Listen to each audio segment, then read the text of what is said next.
生死变化之术，均数于义。以言天地，则敬其神；以言人物，则盖其道；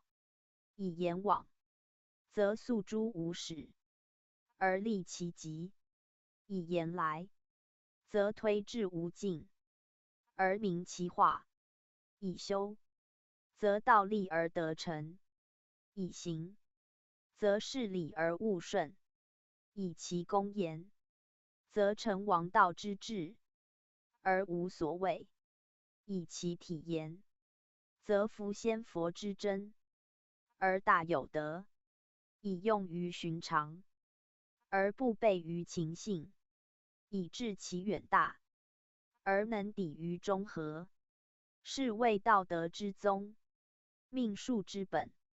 天人之所由依。